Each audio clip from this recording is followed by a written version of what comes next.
Mr. Stag here. When most people think about industrial empires, they imagine Wall Street moguls, Silicon Valley tech giants, or sprawling conglomerates built on public stock offerings.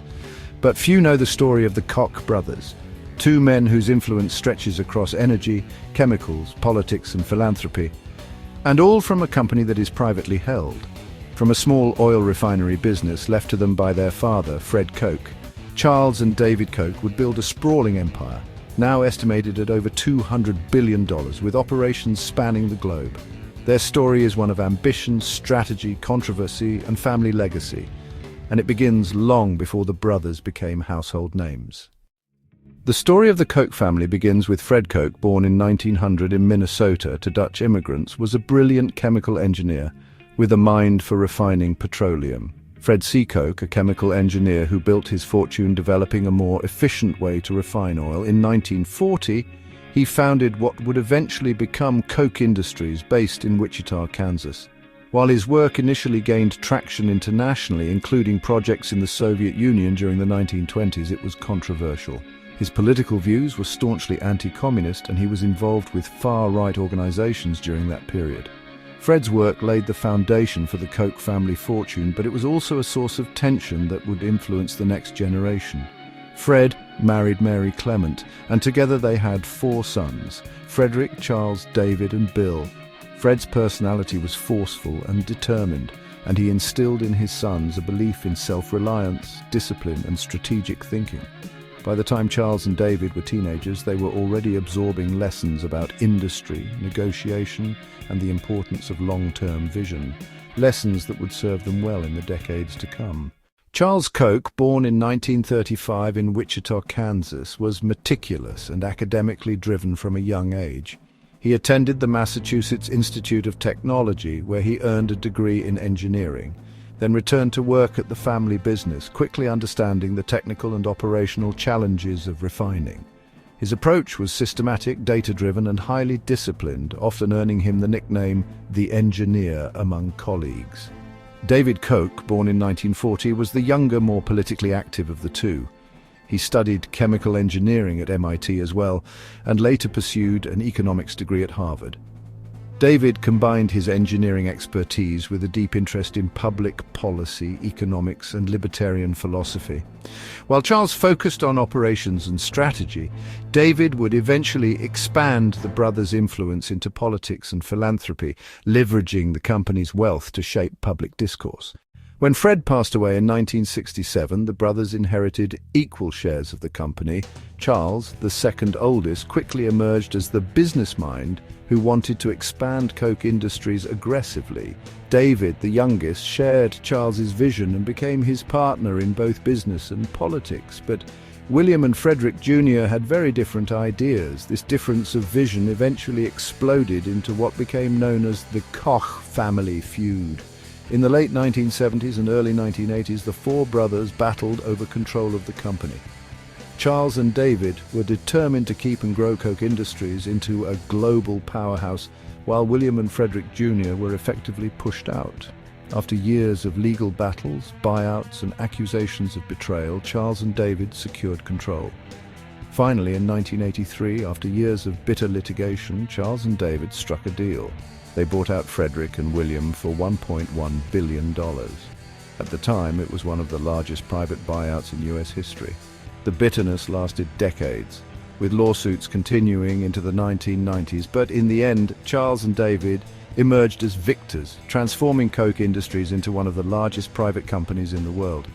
They began acquiring companies in chemicals, paper, fertilizers, and energy production, using a strategy that emphasized long-term value, operational efficiency, and private ownership rather than public stock. Koch Industries became a case study in corporate control.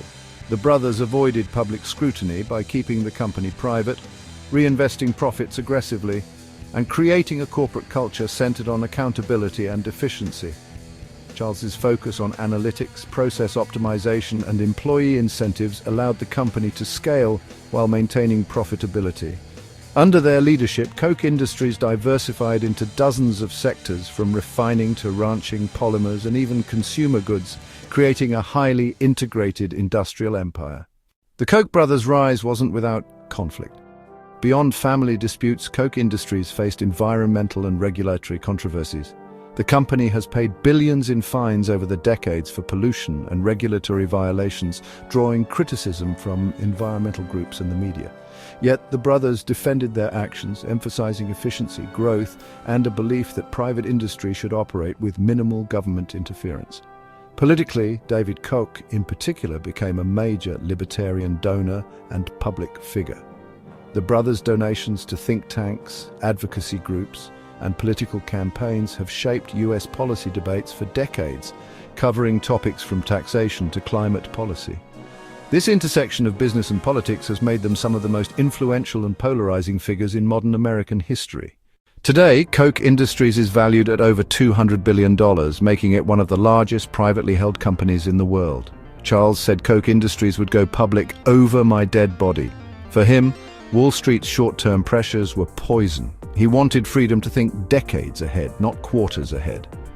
It operates in over 60 countries and employs more than 120,000 people. Koch Industries generate more than $125 billion in annual revenue. The company operates across energy, chemicals, manufacturing, commodities trading, ranching, and even consumer products. It's an empire so sprawling that most Americans encounter Koch products in daily life without realizing it, from Dixie cups to fertilizer, electronics, and beyond. Charles Koch's net worth is estimated at $74 billion, while David Koch's net worth was around $60 billion before his passing in 2019. The company's strategy of reinvesting profits, maintaining private ownership, and diversifying across industries has insulated it from many economic downturns that affect publicly traded companies. Koch Industries' culture, famously described as market-based management, emphasizes decentralized decision-making, accountability, and entrepreneurial thinking among employees, a philosophy credited for its sustained growth. Both brothers have left significant marks through philanthropy. David Koch donated hundreds of millions to medical research, cultural institutions, and educational initiatives. Charles has also contributed to educational and cultural programs with a focus on promoting free market principles. Their philanthropic efforts have often mirrored their political philosophy, emphasizing individual initiative and private sector solutions. While their contributions have improved healthcare, education, and the arts, critics argue that their political donations and corporate influence raise ethical questions about wealth concentration and policy shaping. Regardless, their impact on American business, politics, and philanthropy is undeniable. The Koch brothers' story is more than industrial success. It's a story of strategic thinking, risk-taking, and shaping systems. They took a regional oil business and turned it into a global conglomerate. Their approach to private ownership and operational efficiency has influenced countless entrepreneurs and executives. Charles Koch has been chairman and CEO since 1967, which means he's led Koch for well over 5 decades. For perspective, almost no company of this size has had the same leader for that long. Even the founders of Microsoft, Apple, and Amazon eventually stepped aside, yet their legacy is complex. They are admired by some for building one of the most efficient, profitable private companies in history. They are criticized by others for their political influence, environmental record, and family disputes. The Koch brothers embody the tension between capitalism's creative and controversial sides, innovation and influence, wealth and power, vision and conflict. The story of the brothers who were pushed out is fascinating because it shaped the rivalry and the relentless drive of Charles and David. Bill went on to start Oxbow Carbon. His own commodities and energy business also became known for his passion for yachts, even winning the America's Cup. He also collected fine wines and became a billionaire in his own right, though nowhere near the scale of his brothers' combined wealth. Frederick Jr., meanwhile, avoided the spotlight and poured his time and money into the arts, becoming a patron of theatre and opera. In many ways, the two ousted brothers lived lives of comfort and leisure, while Charles and David waged war in business and politics. Unlike publicly traded companies, Koch Industries has never offered shares to the public, making direct investment opportunities rare. However, the brothers' approach to compounding wealth, reinvesting profits, and leveraging operational efficiency provides a blueprint for investors interested in long-term growth, private equity, and industrial operations. Early family investments in business turned modest stakes into billions, demonstrating the power of patience and strategic thinking. And that's the story of the Koch brothers, from Fred Koch's early innovations to Charles and David's transformation of a regional oil business into a $200 billion global industrial empire. It's a story of ambition, ingenuity and influence, but also controversy and debate. The Koch brothers' legacy shows how private ownership, strategic expansion and operational discipline can create one of the largest and most diversified private companies in the world.